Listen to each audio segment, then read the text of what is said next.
I didn't know my life was about to split in two, before and after, when my husband kissed my forehead that morning and said, "I just need to feel young again. This trip will help me remember who I am." I smiled. I always smiled back then. "Have a good time," I told him, standing in our kitchen, the smell of coffee still warm between us.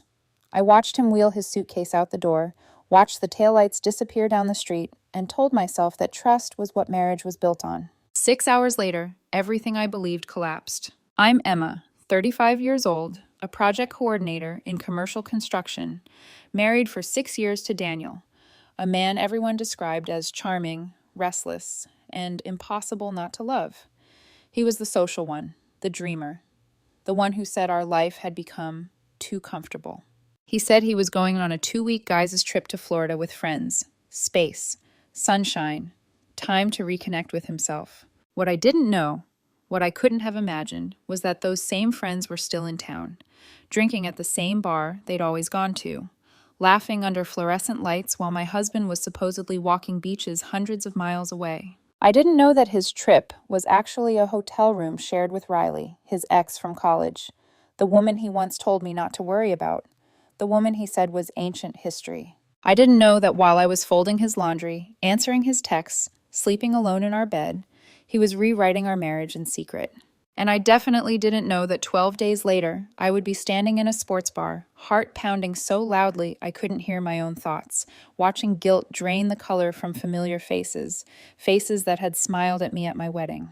When Daniel came back, he begged. He cried. He said he didn't know how I'd found out. But by then, I wasn't the woman who had helped him pack. I was the woman who had already changed the locks. And the truth was waiting for him on the porch. You think betrayal happens in one dramatic moment. It doesn't. It happens quietly, until it doesn't. Before betrayal had a name in my life, before silence became heavier than shouting, I believed I knew exactly who I was, and who we were. My name is Emma. I was 35 when everything unraveled, practical by nature, the kind of woman who plans 3 steps ahead and keeps spare batteries in the kitchen drawer. I work as a project coordinator for a commercial construction firm, which means I live in schedules, permits, budgets, and the quiet satisfaction of watching chaos turn into order. I like stability. I like knowing where I stand. That's probably why I fell in love with Daniel. We met 6.5 years ago when I was coordinating a renovation at a marketing firm downtown. Daniel worked there as a client liaison. Sharp dresser, easy laugh, the kind of man who could strike up a conversation with anyone in an elevator and walk out with a lunch invitation. He flirted without trying, made people feel seen, including me. He started bringing me coffee in the mornings.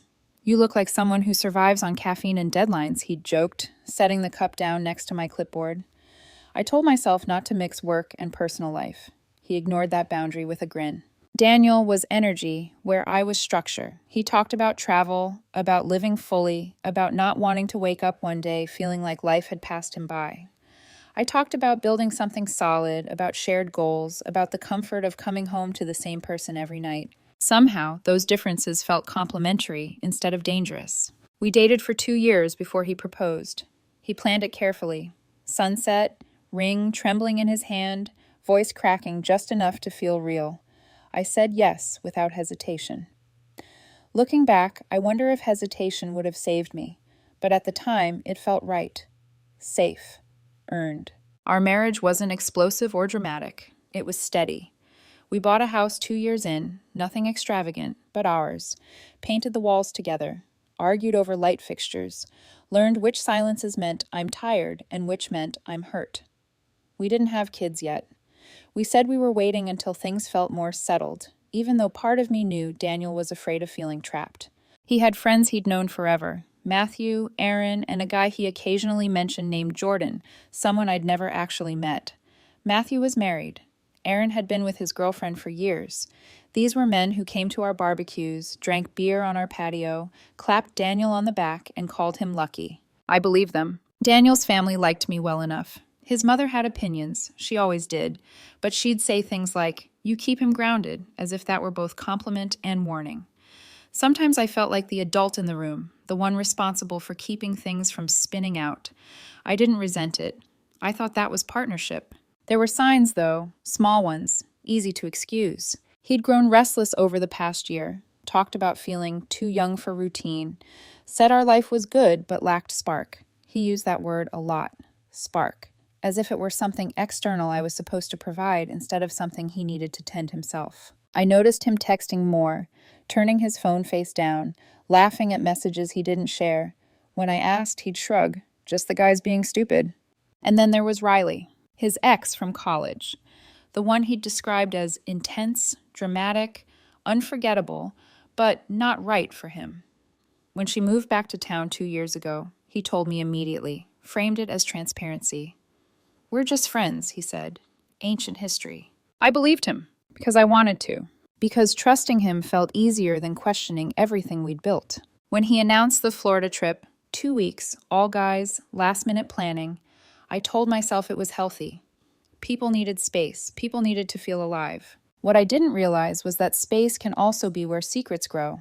And by the time I sensed the ground shifting beneath my feet, I was already standing on a fault line. The thing about betrayal is that your body often knows before your mind is ready to admit it. At first, Daniel's Florida trip sounded harmless. Necessary, even. 2 weeks with friends, beaches, cheap beer, and the kind of laughter that only comes from men pretending they're not aging. Money was tight after the house payments, but he brushed that off. "We'll figure it out," he said, kissing my cheek as if finances were just a mood. What unsettled me wasn't the trip itself. It was the secrecy. Daniel had always been an oversharer. He used to ask my opinion on everything, hotels, outfits, even which sneakers to bring. This time, his phone stayed face down. When I asked where they were staying, he gave vague answers. Someplace near the beach. When I suggested meeting this new friend, Jordan, before the trip, suddenly his schedule was packed. Meetings, deadlines, stress. Red flags don't arrive waving, they whisper. His friends started acting strange too. Matthew, who used to linger and talk football with me, barely made eye contact. Aaron smiled too fast, like someone trying to move past a lie before it could settle. Once, I ran into Matthew at the grocery store a week before the trip. He hesitated when he saw me, as if deciding whether to speak at all. "Everything okay?" I asked. Yeah, he said quickly. "Just busy." Daniel brushed it off when I mentioned it. "They're stressed. Planning's been a mess. You know how guys are."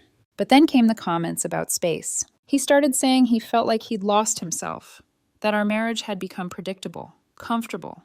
He said those words like accusations, like comfort was a failure instead of a foundation. "I just need to remember who I am," he told me one night, staring at his reflection instead of my face. I asked him if something was wrong between us. "No," he said immediately. Too immediately. "This isn't about you." Somehow that made it worse. The day before he left, I helped him pack. That's when I found the new clothes, things I hadn't seen him wear in months. And then the underwear, expensive, deliberate, the kind you buy to be seen. "What's this for?" I asked, holding it up. He snatched it from my hand. "Can't I want to feel good about myself?" His tone was sharp, defensive, like I'd accused him of something instead of asked a question. The next morning, he left early, kissed my cheek, promised to text. And he did, at first. Beach photos that felt staged, smiles that didn't quite reach his eyes. By day 3, his replies were shorter. When I asked how Jordan was fitting in, he said, "Great, really glad he came along." But when I asked for a group photo, Daniel said Jordan didn't like being photographed. By day 7, his messages were emojis instead of words. When I called, his voice sounded distracted, like he was trying to end the conversation. I could hear a television in the background. Not waves, not restaurants, a TV. "You sound different," I said quietly. "Just tired," he replied. "We've been nonstop." I told myself I was imagining things. I told myself marriage required trust. I told myself not to be the woman who interrogates her husband. But something inside me had already started to brace, because deep down I knew people who are happy don't need to disappear to find themselves. And lies once planted don't stay small for long. Day 12 of Daniel's trip started like any other long workday. Deadlines, meetings, the low hum of fluorescent lights over half-finished plans. I was exhausted in that bone-deep way that comes from holding too many unanswered questions inside your chest. After work, I met Claire, one of our site supervisors, for a drink. We went to Murphy's, a local sports bar, nothing special, just wings, cheap beer, and the comfort of familiarity.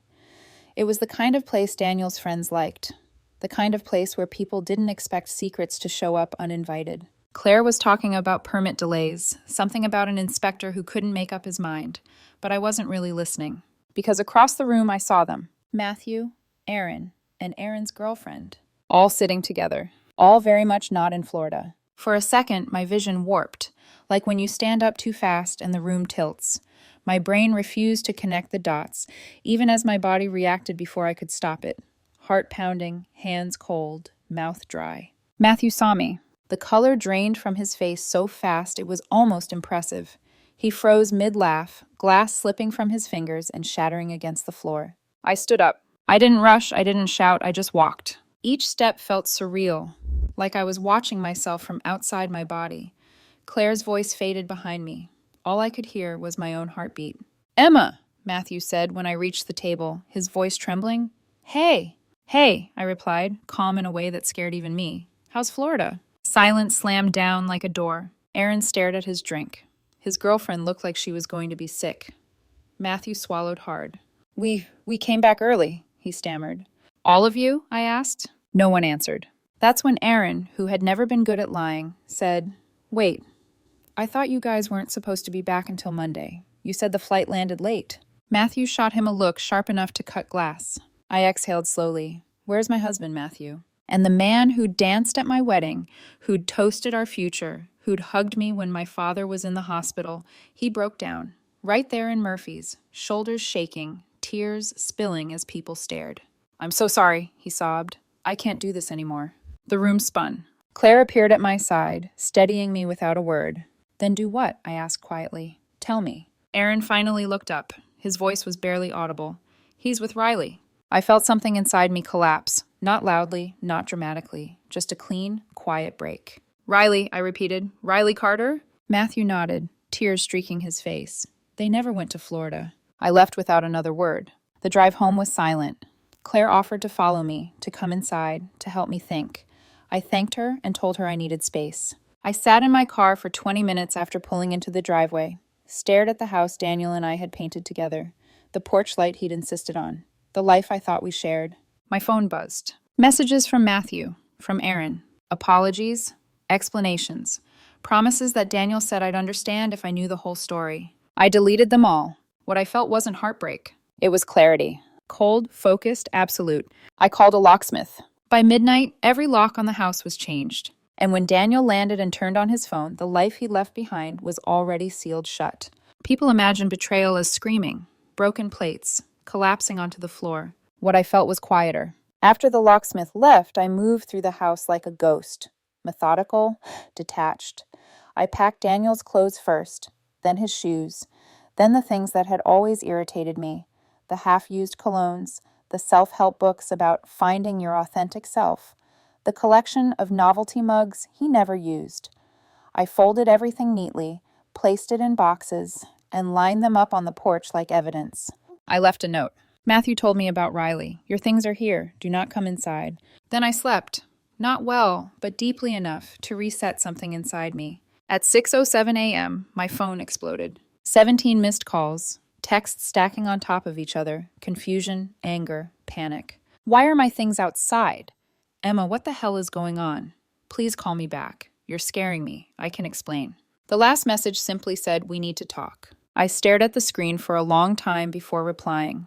"We do." I was supposed to pick him up from the airport Monday. Part of me wanted to disappear, let him figure out his own ride, let him stand there with his suitcase and his lies. But another part of me, the part that had hardened overnight, wanted to look him in the eye. I spent the weekend preparing. I talked to my father, who listened without interrupting and said, "Don't let him rewrite reality." I called Dr. Lewis, a marriage counselor we'd once considered seeing.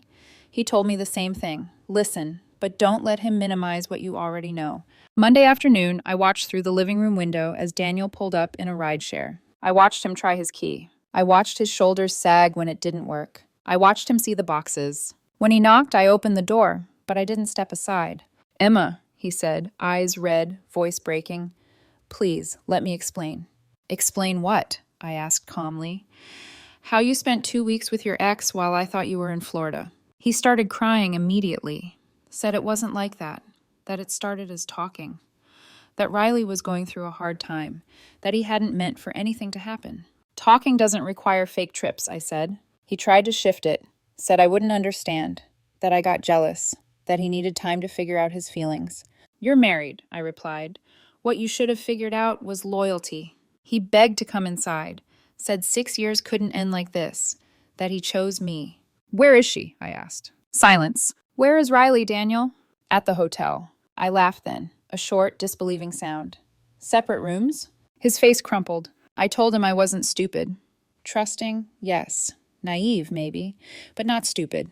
When I told him his friends had already confessed that the whole thing had been planned for months, something shifted in his eyes. Anger flared, defensiveness. "They had no right," he said. "They felt guilty," I replied, "as they should." When he raised his voice, blaming me for being emotionally unavailable, for making life boring, I felt nothing. That's when I knew. I told him to go to his mother's, that my lawyer would be in touch, that any further communication would go through attorneys. As he drove away, calling me over and over, I stood in the doorway of my house and realized something terrifying and liberating at the same time. I wasn't devastated. I was done. The days after Daniel left were louder than the confrontation itself. His mother called first. She didn't ask how I was. She didn't ask what happened. She launched straight into reason. How people make mistakes. How men sometimes panic. How marriage is about forgiveness.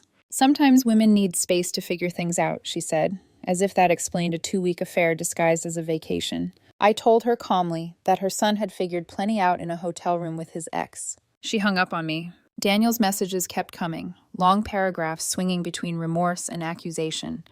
One moment he loved me. The next I was cold, unapproachable, impossible to please. I didn't respond. Instead, I met with Sandra Walsh, a divorce attorney recommended by a colleague. She listened, scanned the timeline I'd written out, and nodded. "This is straightforward," she said. "Do you have evidence?" I handed her the screenshots Matthew had sent, messages between Daniel, Matthew, and Aaron planning the cover story. Hotel bookings, lies rehearsed, Daniel asking what clothes to pack. Sandra raised an eyebrow. "His friends sent you this?" "They felt guilty," I said. "Good," she replied. "Guilt makes people honest." On Wednesday, Daniel showed up at my job site. I was reviewing plans when I saw his car pull in. My stomach dropped, not from longing, but from irritation. He stepped out looking hollow, unshaven, desperate. "Emma, please," he said, voice cracking. "I need to talk to you." Every man on my crew suddenly became very interested in their tools. "You shouldn't be here," I told him. "You won't answer me," he said. "What am I supposed to do?" "Accept that it's over." He cried, right there, in public. Said he'd ended it with Riley. Said he needed to know if what we had was real. "And what did you learn?" I asked. "That it was," he said. "That I want to fight for us." I looked at him, the man I'd shared a bed with for 6 years, who used to fall asleep with his arm across my waist, and felt nothing. "You already fought," I said quietly. "You fought to destroy it." When he accused me of unfairness, I snapped for the first time. "You know what isn't fair?" I said. "Me building a future while you were betraying it. Me thinking I was married to someone who respected me." He had no answer. That night, Matthew came over. He looked wrecked, guilty, honest in a way I hadn't seen before. He told me everything. How Riley had been in Daniel's ear for months. How she convinced him that our marriage was something he'd settled for. How the trip was her idea. Uninterrupted time to see if their connection was worth it. "She thought you'd beg," Matthew said quietly. "She thought you'd fight for him." That stuck with me. Daniel wasn't confused. He was testing me. And when he realized I wouldn't play my assigned role, the forgiving wife, the safety net, something in him broke. By Friday, Sandra called. Daniel's lawyer wanted to discuss reconciliation counseling. I thought about it for 3 seconds. "No," I said. "Tell them no." That weekend, I boxed the last of Daniel's things, found our wedding album, flipped through it with a glass of wine. We looked happy. But I noticed something I hadn't before. In most of the photos, Daniel wasn't looking at me. He was looking at the camera. The lowest point didn't come with tears or breakdowns. It came with silence. Once the calls slowed and the legal steps were in motion, the noise fell away. No more arguments to brace for. No more messages to ignore. Just the house. Too big, too quiet, echoing with the absence of someone who had already left long before he packed a suitcase. That first night alone, after boxing the last of Daniel's things, I sat on the edge of the bed and stared at the empty space where he used to sleep. The sheets were still warm from the dryer, clean, neutral, like they were waiting for a decision. I didn't cry. That scared me more than anything else, because grief, at least, would have meant I was still attached. What I felt instead was a hollow calm, like my nervous system had shut down after months of tension I hadn't even realized I was carrying.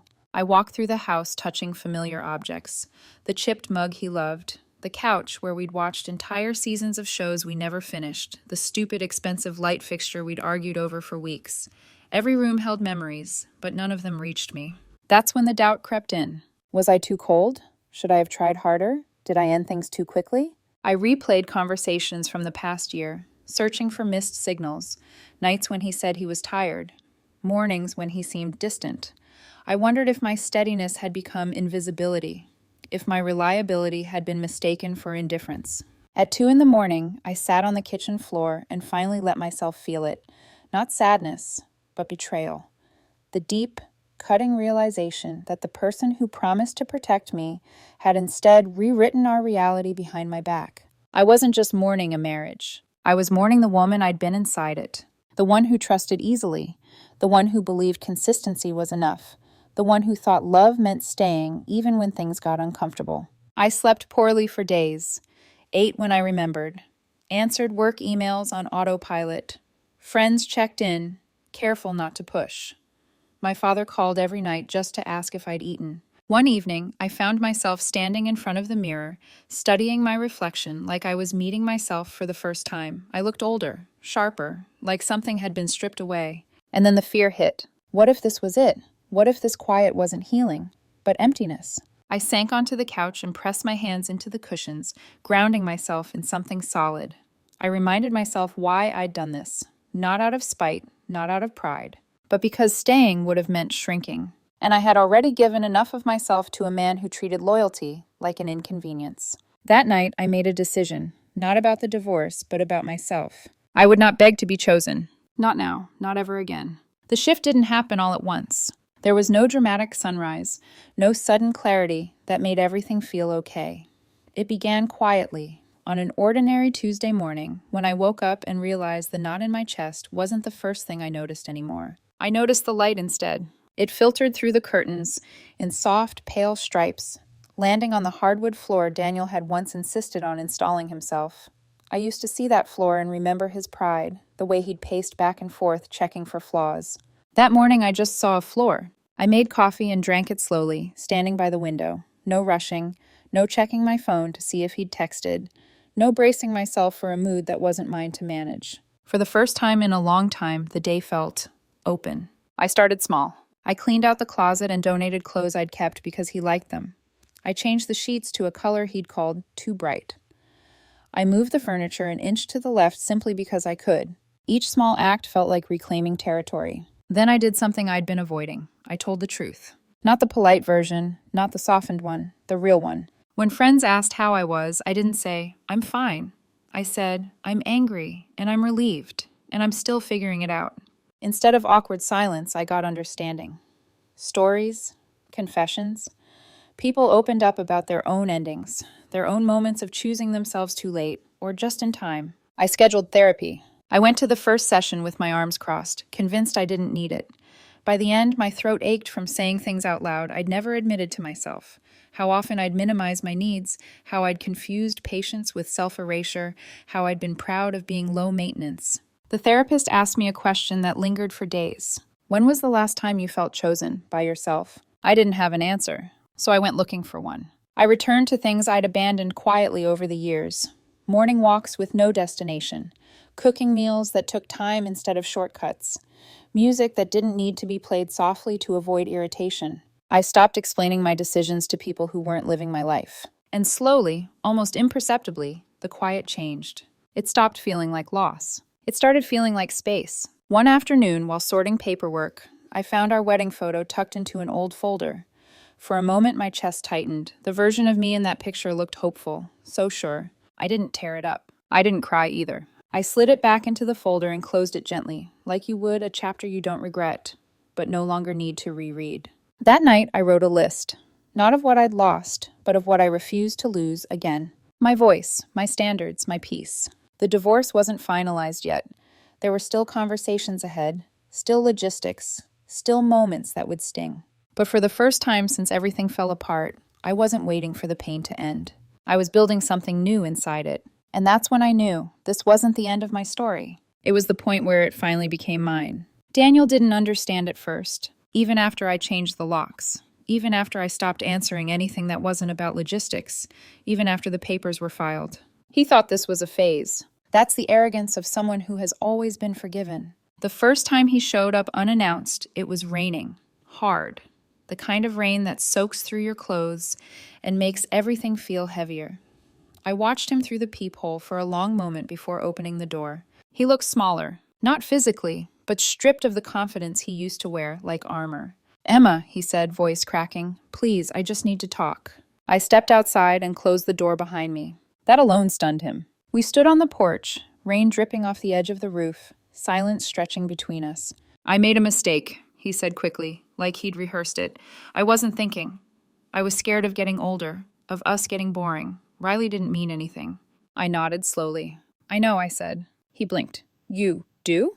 "I know she didn't mean anything," I continued calmly. "That's what makes it worse." He opened his mouth, then closed it. For the first time, I saw it land. Not guilt. Loss. Weeks later, reality started to hit him in pieces. He realized I'd removed him from the shared calendar when he missed a meeting with our financial advisor and found out the accounts were already separated. He realized I wasn't cooling off when mutual friends stopped inviting him to events I was attending. He realized I wasn't waiting when he tried to flirt, to joke, to remind me of inside memories that used to soften me. None of it worked. Then came the night that finally broke him. He called after midnight. I almost didn't answer. Almost. "Emma," he said, barely holding himself together.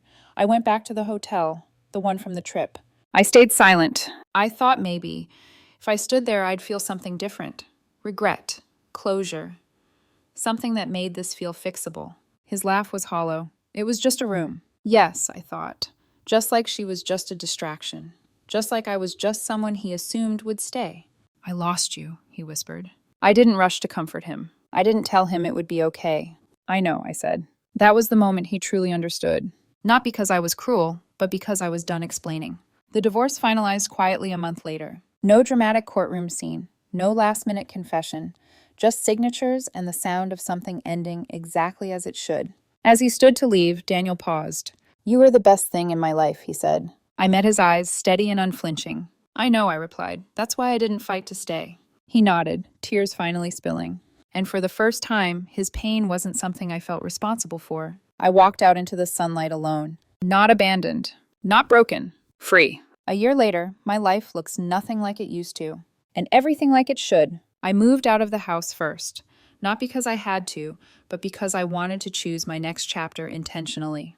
I rented a sunlit apartment on the third floor of a quiet building with creaky stairs and neighbors who nodded instead of prying. The walls were white, blank, patient. I painted one myself. It turns out grief doesn't disappear. It softens. It loosens its grip until one day you realize it's been hours since you thought about what broke you. I changed jobs. Took a role that scared me a little. More responsibility, more visibility. I stopped apologizing before I spoke. People noticed. So did I. Friends drifted in and out. Some stayed. Some belonged to the version of me who thought loyalty meant endurance. I let them go without anger. On a quiet Sunday afternoon, I ran into Daniel by accident.